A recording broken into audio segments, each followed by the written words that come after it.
The town had always been cruel to her. From the time she had grown into womanhood, whispers trailed her wherever she went.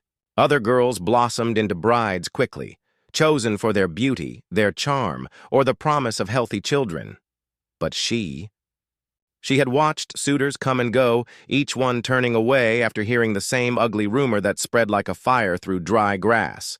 She was barren. No doctor had ever confirmed it. No truth had been spoken to her directly. But in a place where gossip was stronger than fact, she never stood a chance. Every whispered conversation, every mocking glance, every laugh behind her back became her prison walls. She carried herself with as much dignity as she could, but deep down, shame clung to her like a second skin. Her family, tired of the ridicule, became cold. The neighbors pitied her parents for having a daughter who would never give them grandchildren. Even the children in the street mimicked the cruel words of their mothers, pointing at her with sly grins. She began to avoid the market, walking with her head bowed, hiding her trembling hands in her skirts. And then came the cruelest joke of all. At a town gathering one sweltering afternoon, the men laughed among themselves and hatched a scheme. "Send her to the cowboy," they sneered, their voices carrying over mugs of ale. "He's out there alone, wild as the land itself. Let him take the Barren bride. If anyone can stand her, maybe he can." The idea spread quickly, like poison. By the next morning, the decision was made, not by her, not by her family, but by the mocking consensus of the town. She was to be given away, not in love, not in honor, but in humiliation. Her family, desperate to rid themselves of shame, agreed far too easily. To them, it was a chance to silence the laughter that had plagued their home for years. On the morning she was sent off, she stood in her simple dress, pale as the dawn. The cart rattled down the dirt road as neighbors gathered to watch. They didn't bless her. They didn't wish her well. Instead, they laughed openly. Women clutched their sides, whispering cruel remarks, while men smirked and spat into the dust. Children pointed and giggled. "She'll bring nothing but empty cradles to him," one woman said loudly enough for her to hear. "Better he marries a barren one than none at all," another jeered. "She's no bride, she's a punishment," someone else added. Each word cut like a knife, but she clenched her jaw and lifted her chin, forcing herself not to cry. If she shed tears now, they would only laugh harder. She vowed silently that she would not give them that satisfaction. The cowboy waited at the edge of town. A tall, rugged figure, broad-shouldered and silent, he watched the spectacle with eyes that gave nothing away. The townsfolk expected him to laugh too, or worse, to reject her outright, sending her back in disgrace.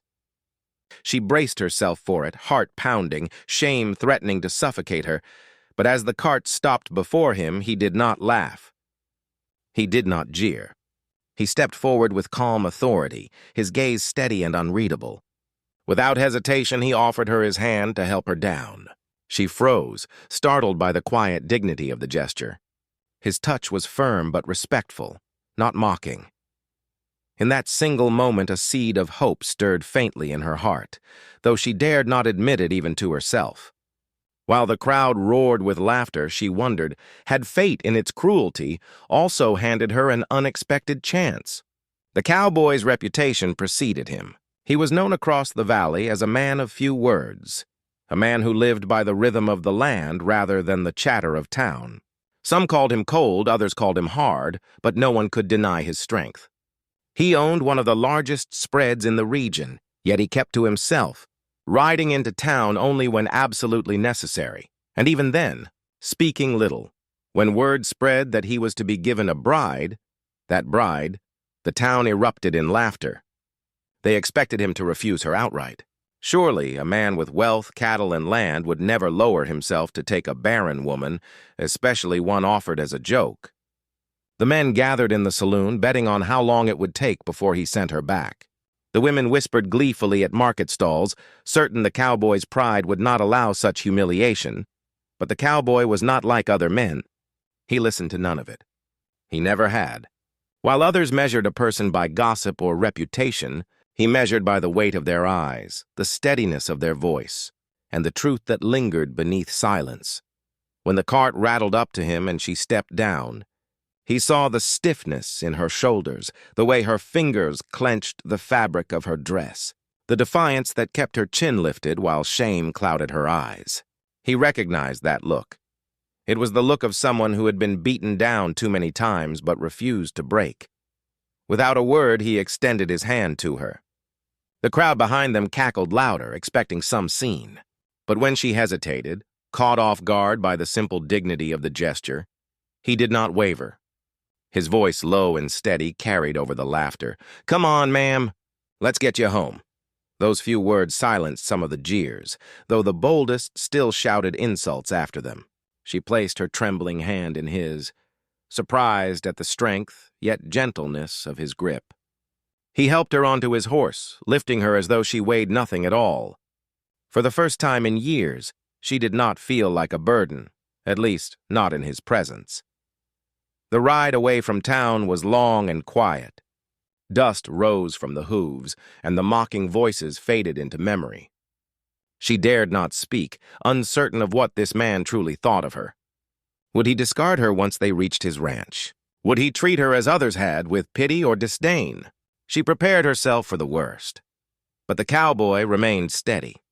He did not probe her with questions, did not remark on the cruel spectacle she had endured.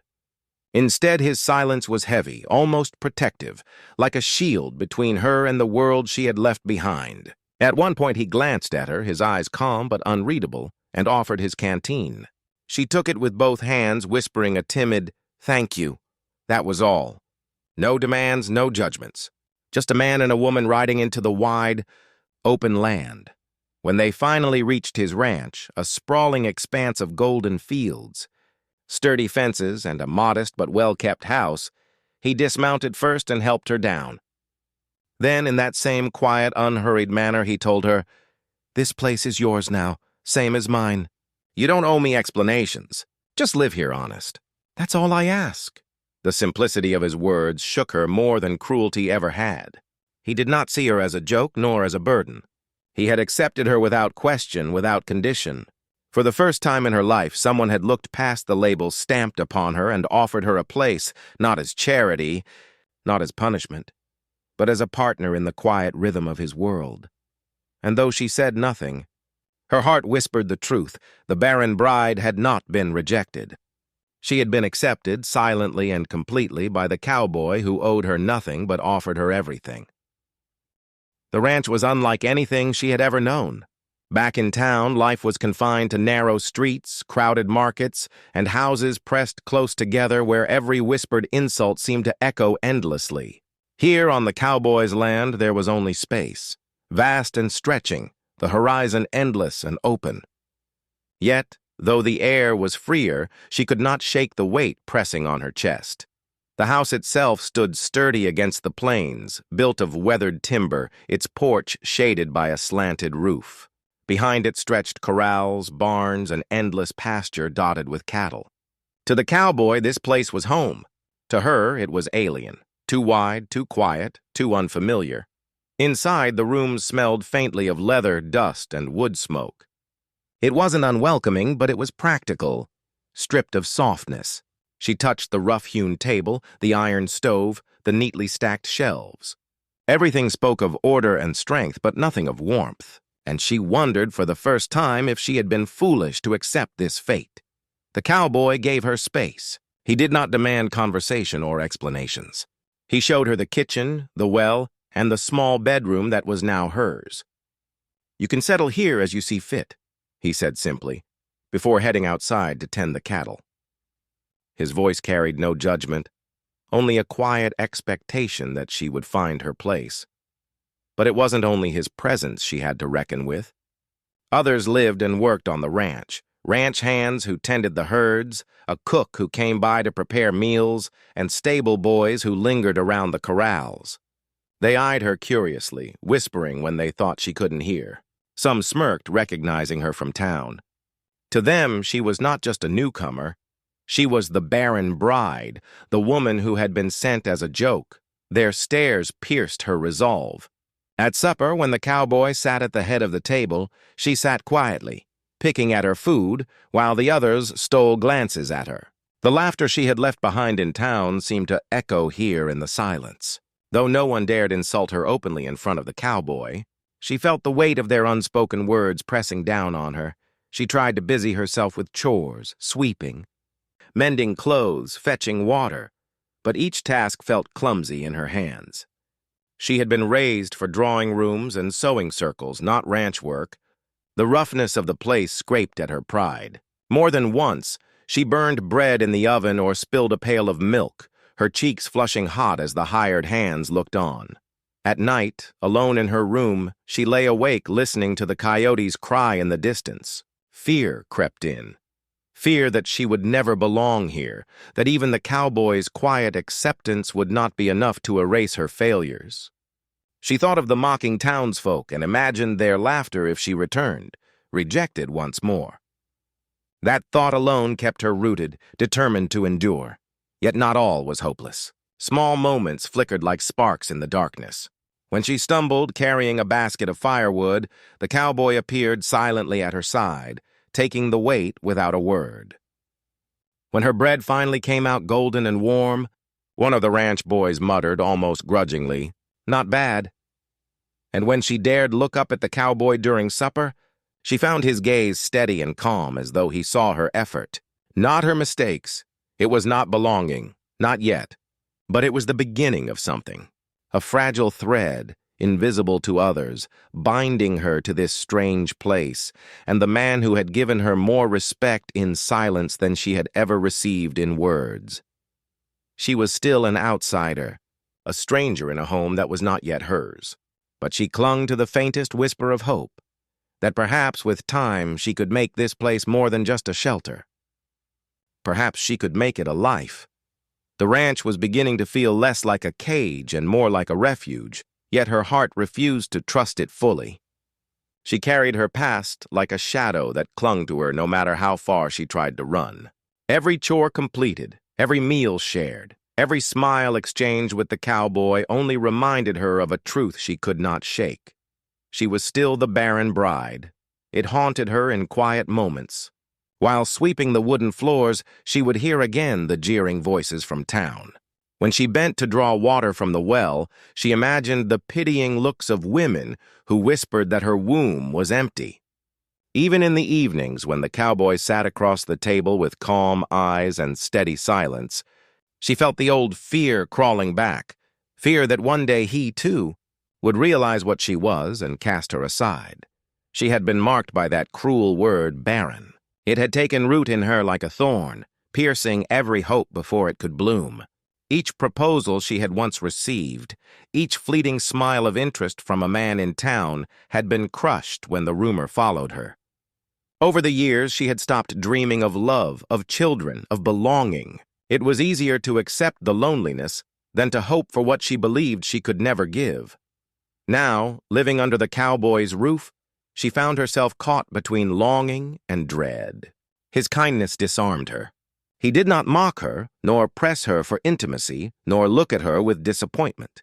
But wasn't that in its own way dangerous? For if he was kind, she might dare to believe in something more. And if she believed, if she let her walls down, then she risked breaking again when the truth rose between them, so she built walls. She kept her words measured, her distance intact. She worked hard in the kitchen and around the house, determined to prove her usefulness in ways that had nothing to do with children. When the ranch hands spoke to her, she responded politely but briefly, never letting them too close. When the cowboy's gaze lingered on her, calm, steady, almost searching, she lowered her eyes quickly, afraid of what he might see in them. There were moments when he tried to bridge the silence. One evening, after a long day of work, he set a cup of coffee before her and said, "You're doing well here." His tone was simple, sincere. But instead of thanking him, she merely nodded, her throat tight. Compliments made her uneasy. Praise had always been followed by disappointment in her past, and she could not bear the thought of feeling that sting again. Another time, he offered to teach her how to ride one of his gentler horses. She hesitated, wanting desperately to say yes, but hearing the echoes of laughter in her mind. She can't even bear children. What good is learning to ride? So she shook her head and murmured, "Perhaps another time," though her heart longed to accept. The cowboy did not press her. He seemed to sense the walls she had built, and though his silence was patient, it also held a weight, like he was waiting for her to trust him enough to let them fall. At night, alone in her small room, she wrestled with her thoughts. She remembered the warmth of children she had held at family gatherings, the ache that came when she returned home to her empty bed. She wondered if the cowboy dreamed of children of his own, and if her presence was robbing him of that chance. Perhaps his silence was not acceptance, but endurance. Perhaps one day he would wake and realize she could never give him the life he deserved. Those fears clawed at her, and so she built her walls higher, thinking that if she kept her heart guarded, the fall would not be so hard when it came. But deep inside, where even she could barely admit it, another truth stirred. The walls were not only shutting him out, they were shutting her in. If the bride thought her walls were impenetrable, she had not counted on the cowboy's patience. He never forced himself into her silence, never demanded her trust, and never mocked her hesitations. Instead, he wove his presence into her days in ways so quiet and steady that she began to notice him not by what he said, but by what he did. He had a way of watching without staring, his gaze calm, like the horizon, as if he had all the time in the world to wait for her to find her footing. When she stumbled carrying a bucket of water, he appeared beside her without a word, lifting the weight into place as though it cost him nothing.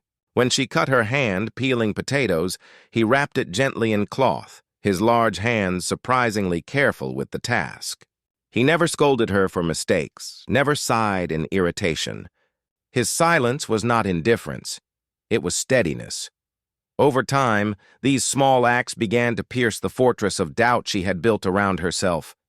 She noticed how he lingered a moment longer after holding the door open for her, how he shifted his chair so she would not have to serve food across the table, how he always made sure the lamp in the kitchen was lit before dusk so she would not strain her eyes. None of these gestures were grand, but each one spoke a language she had rarely heard: respect. The ranch hands, rough men hardened by sun and work, began to take cues from him. Where once they smirked or whispered at her presence, they grew quieter, their remarks less sharp. They saw how the cowboy treated her, and though they did not fully understand, they followed his example. It was clear that anyone who dared mock her openly would answer to him, and none wished to test his resolve. Still, she struggled with her own insecurities. Every kindness unsettled her, for it reminded her of the one thing she feared most, that one day he might expect children from her, and she would have nothing to give. But if the thought troubled him, he never showed it. Instead, he treated her not as a barren bride, but as a woman of worth, someone capable of making this house into a home. One evening, as the sun bled red across the sky, he found her staring out over the pastures. The cattle grazed lazily in the fading light, and the air was thick with the smell of dust and sage. She didn't hear him approach until he spoke, his voice low, almost reluctant. "You ride before?" She shook her head, startled. "No, my family never thought it necessary." He studied her a moment, then nodded toward the corral. "Horse'll teach you more about trust than most folks ever will. If you'd like, I'll show you." She wanted to refuse. Her instinct was to retreat, to avoid the risk of failing in front of him. But something in his tone, gentle, not demanding, made her hesitate. She swallowed and whispered, "Maybe tomorrow." He didn't press, only gave a quiet nod, as if tomorrow or next year made no difference to him. That patience more than anything unsettled her. People had always rushed to judge her, to discard her when she did not meet expectations. But he was different. He gave her time as though he believed she was worth waiting for. At supper that night, when she accidentally spilled stew across the table, she braced for laughter. Instead, he reached calmly for a cloth, wiped the mess without a word, and resumed eating as though nothing had happened. The ranch hands followed his lead, their eyes down, their silence respectful. Her cheeks burned, but for the first time, she did not feel humiliated, only oddly safe. It was then she realized something quietly terrifying. The cowboy was undoing her walls, not by force, but by care. His strength was not in breaking what was fragile, but in holding it steady until it could stand again. And though she still whispered to herself that she could never truly belong, a part of her heart, small, trembling, and stubborn, had begun to hope. The first signs of autumn had begun to brush the plains when hope arrived in the unlikeliest form. The mornings were crisp, the skies sharp and blue, and the scent of wood smoke curled from the chimney of the ranch house. She had begun to find a rhythm in her days, rising early to tend the fire, cooking meals, sweeping the wooden floors, and sometimes even daring to sit on the porch with her mending while the cowboy worked the fields. It wasn't yet a home in her heart, but it was no longer foreign. It was livable. Then one afternoon, as the cowboy rode back from checking the fences, he spotted movement along the far side of the road, a small figure crouched in the dust, thin as a reed, his clothes torn and ragged. He dismounted and found a boy, no older than 8 or 9, his face smudged with dirt, eyes wide with hunger and fear. "What are you doing out here alone, son?" the cowboy asked, his voice even. The boy didn't answer, only clutched a crust of stale bread in his hand as if it were treasure. When the cowboy brought him back to the ranch, leading the horse slowly so the child could keep pace, she stepped onto the porch, her eyes widening at the sight. The boy was frail, his bones sharp beneath his skin, his shoes worn down to nothing. He looked like a ghost of hunger wandering the earth. The cowboy's first instinct was practical. "Best we send him to town," he said, tying off his horse. "Sheriff'll see him to the orphanage," but her heart rebelled at once. Something in the boy's hollow cheeks, in the way his eyes darted like a cornered animal, tore at her soul. She stepped down quickly, kneeling before him. "You poor thing," she whispered, brushing dirt from his face with trembling fingers. The boy flinched at her touch, but she only smiled, soft and gentle. "You're safe now?" That night, she argued quietly with the cowboy while the boy slept, curled on a blanket near the hearth. "He's half-starved," she said. "They'll lose him in that orphanage." "He needs a home, not a cage." The cowboy leaned against the mantel, arms folded. "We didn't choose this, ma'am." "Boy's not ours." Her voice broke as she answered, "Then let's choose it now." The words hung between them, heavy with meaning. For years she had been told she could never be a mother, that her womb was empty, and her worth was less because of it. Yet here was a child, living, breathing, needing, placed almost at her doorstep. It was as if Providence itself had answered the ache she had buried deep within her chest. The cowboy studied her face in the flickering firelight. He saw the plea in her eyes, the fierce tenderness rising like a tide she could not hold back. Finally, he gave a slow nod. "We'll keep him a while. See how it goes." Relief swept over her, so strong it brought tears she tried to hide. She turned away quickly, busying herself with tucking a quilt around the boy. But inside, her heart throbbed with something she hadn't felt in years: hope. Over the next days, the boy became the bridge she hadn't known she needed. He followed her into the kitchen, his timid hands reaching to help knead dough. He sat beside her as she mended clothes, watching her needle rise and fall as if it were magic. At first he barely spoke, but slowly, in whispers, words began to tumble from him, his name, scraps of his story, questions about the ranch, and each time she heard his voice, each time he looked at her with cautious trust, something deep inside her began to heal. She poured her heart into caring for him, filling his plate first at supper, brushing his hair with gentle hands, humming soft lullabies she had never before had cause to sing. For the first time, she no longer felt like the barren bride. She felt like a mother, and the cowboy, watching quietly from the doorway, saw a light in her he had never seen before. He said nothing, but his steady eyes told a truth words could not, that perhaps this boy had not only brought hope to her heart, but to his as well. The days that followed the boy's arrival became a delicate dance of discovery, care, and tentative trust. The ranch, which had once felt vast and alien to her, now began to hum with life in a way that filled its wide-open spaces with warmth. The boy's presence brought laughter, soft, cautious at first, then bold and irrepressible, echoing off the wooden walls, across the corrals and into her heart. She found herself rising earlier, eager to prepare breakfast that the boy would devour, to set out blankets on the porch for him to play in the sun, to mend his worn clothes with a tenderness she had never allowed herself to feel for anyone before. Each day, the boy's cautious trust grew into affection. He clung to her hand as she guided him through chores, asked endless questions about the animals, and sought her approval for the simplest achievements. With every smile and every word of gratitude, her heart swelled in ways that surprised her. She began to understand that motherhood was not solely about bearing children. It was about nurturing, protecting, and loving fiercely, the cowboy observed quietly, as he always did from the edges of their little world. At first, he remained an observer, ensuring the boy was safe, teaching him the basics of ranch work, and guarding his new household silently. Yet over time, he too became entwined in the new family dynamic.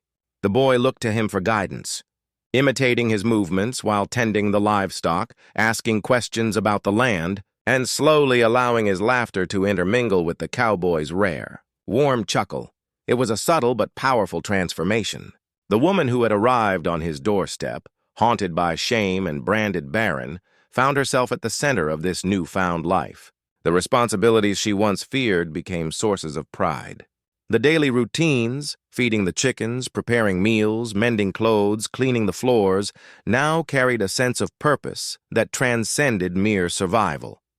She was shaping a life, not just for herself, but for another soul who depended on her. Even the ranch hands began to notice the change. The boy's laughter was contagious, and her growing confidence earned their quiet respect. They started treating her less like an outsider and more like a member of the household, offering small assistance or sharing a smile when she completed a task. The dynamics of the ranch shifted subtly, not through grand declarations, but through the quiet power of love in action.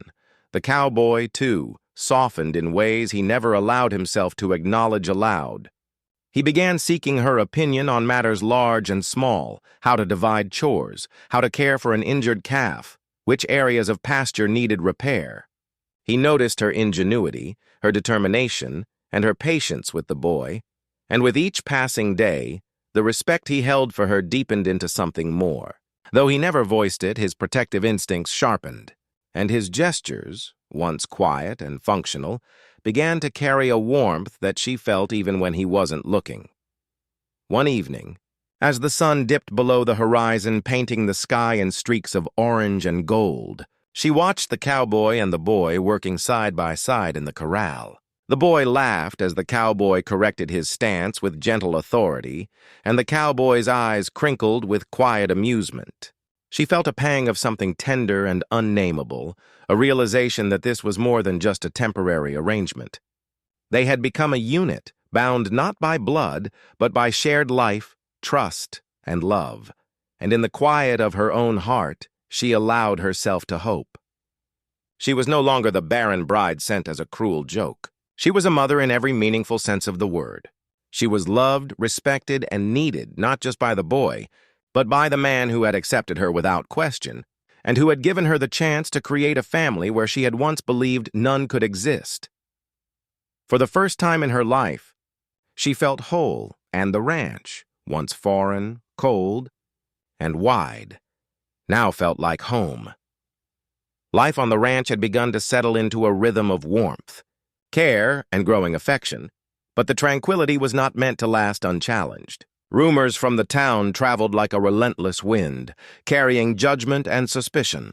Whispers of the barren bride who claimed motherhood reached the ears of those who had once mocked her, and not all were pleased to see her thriving. Some felt their gossip undermined. Others resented her newfound respect and place at the heart of the ranch. One crisp morning, as she tended the chickens and the boy followed eagerly behind, a messenger arrived from the town's orphanage. He carried an official-looking note, informing the cowboy that the child had no legal guardian and must be returned immediately. The boy clutched her skirts, eyes wide with fear as she read the words aloud, her hands trembling.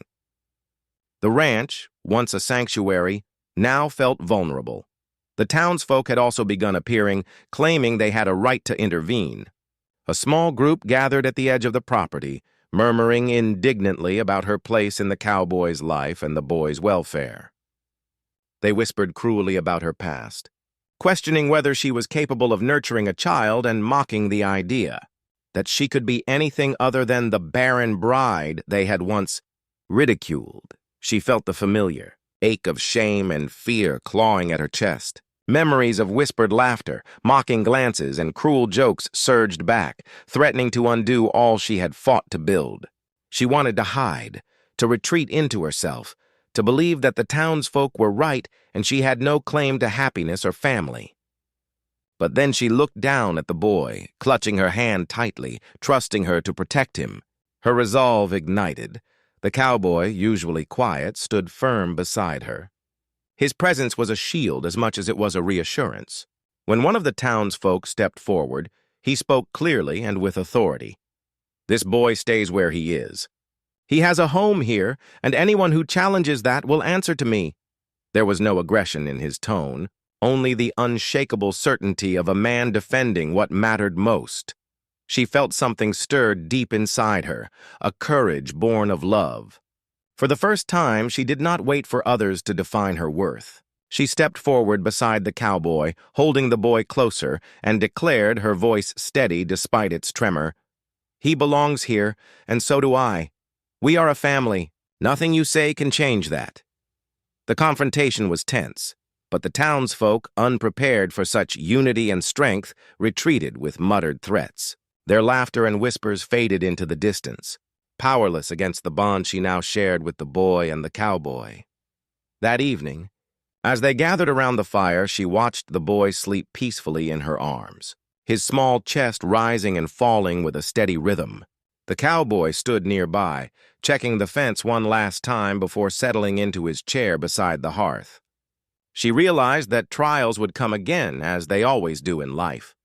But what mattered was that they had faced this one together. Through this struggle, something remarkable had happened. She had discovered her own strength. The love she poured into the boy, combined with the quiet support of the cowboy, created a shield that no gossip, no judgment, and no past cruelty could penetrate. She had been tested, and in the fire of adversity, her heart had grown stronger. That night, as the stars blinked across the vast sky, she whispered a quiet promise to herself. She would protect this family, nurture it, and defend it against any who doubted her. She was no longer merely surviving. She was thriving as a mother, a partner, and a woman who had reclaimed her dignity. In that moment, she realized the truth. Love was not just a gentle comfort. It was a force that could conquer fear, silence cruelty, and turn even the harshest trials into proof of her strength. The barren bride, once mocked and abandoned, had become the beating heart of a family forged in resilience and care. The days on the ranch were no longer measured by hardship alone. They were measured by laughter, by the rhythm of chores shared, by the small victories that stitched a family together. Yet for the bride, there was still a lingering shadow, the chains of her past, forged by cruelty, gossip, and self-doubt.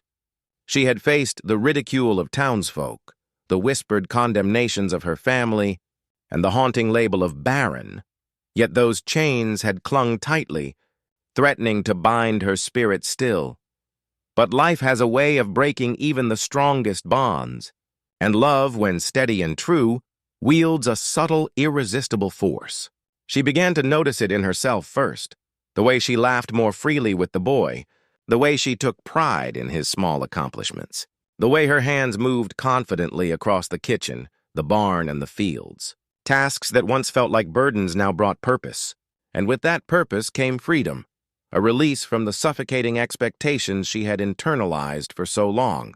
The cowboy, ever patient and unwavering, continued his quiet care, but now it carried an almost celebratory tone. He acknowledged her efforts not with grand declarations, but with gentle affirmations, a nod of approval when she repaired a fence, a quiet word of praise when the boy flourished under her guidance, a hand resting lightly on her shoulder when her courage wavered. Each gesture was a reminder that she was valued for her own abilities, her own heart, and not for any expectation of fertility or perfection. The boy, unaware of the depth of her inner struggle, brought joy and an innocent clarity to her life. His trust, once tentative, had grown into love, a love that demanded care, patience, and devotion. Through nurturing him, she discovered something extraordinary. Motherhood was not defined by biology alone. It was defined by the love one gave freely, fiercely, and unconditionally. And in giving, she found her chains loosening, one link at a time. One evening, as the sun painted the sky in streaks of orange and gold, the bride stood at the edge of the pasture, the boy clinging to her hand, the cowboy nearby surveying the land. The world seemed to hold its breath around them. She realized then that the weight of her past, the shame, the fear, the judgment, was no longer holding her down. She felt the chain snap quietly within her soul. She was free, truly free, to love, to live, and to claim her place in the world. This freedom transformed her entirely. She no longer flinched at the thought of judgment, nor did she hesitate when faced with responsibility. Her heart, once heavy with fear, now pulsed with confidence. She spoke to the boy with unwavering warmth, guided him with patience, and laughed without restraint, her joy echoing across the ranch. The cowboy, witnessing her transformation, felt a quiet awe. The woman who had arrived timid, uncertain, and burdened by labels was now vibrant, strong, and radiant. The townsfolk who had once mocked her no longer held power over her. Even if their whispers reached her ears, they were powerless against the fortress of love she had built around herself and her newfound family. She understood now that validation did not come from others. It came from within, and from the bonds forged through shared life, respect, and care. In that moment, she realized the full truth. Love had broken her chains. The barren bride, once defined by absence and ridicule, was now a mother, a partner, and a woman reborn. The boy in her arms, the cowboy at her side, and the home they had built together were not just symbols of survival. They were proof of transformation. She had conquered shame, claimed her identity, and embraced a life she had once thought impossible. As night fell over the ranch, the stars emerging one by one in the wide, open sky, she felt a peace unlike any she had known. Her past no longer dictated her future. The chains were gone, and in their place burned a steadfast light of love, courage, and hope, a light that would guide her family through every trial yet to come. By the time winter's chill began to settle over the plains, the ranch had transformed into a haven of warmth, laughter, and belonging. The barren bride, once mocked and abandoned, now stood at the center of a life she had never imagined possible. Her journey from humiliation to hope, from isolation to connection, had reached its fullest expression. She was no longer defined by the cruel label the town had given her, but by the love she had nurtured and the family she had helped create. The boy, once timid and wary, now ran freely across the pastures, his laughter carrying on the cold wind like music. He called her Mama with confidence, his tiny hands gripping hers as they worked together to feed the animals, sweep the barn, or gather firewood.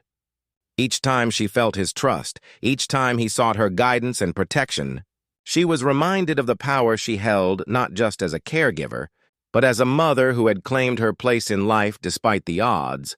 The cowboy, her steadfast companion and protector, observed quietly at first, content to watch the bond blossom. But over time, his pride in her became impossible to conceal. He admired the way she moved with confidence, how her eyes shone when she spoke to the boy, how her laughter filled the house with warmth. His heart, once closed by years of solitude, had opened fully, and his respect and love for her deepened daily. He no longer merely provided her safety and stability. He rejoiced in her strength, celebrated her victories, and supported her with unwavering devotion. Even the ranch itself seemed to respond to the transformation. The rooms, once silent and austere, now resonated with life.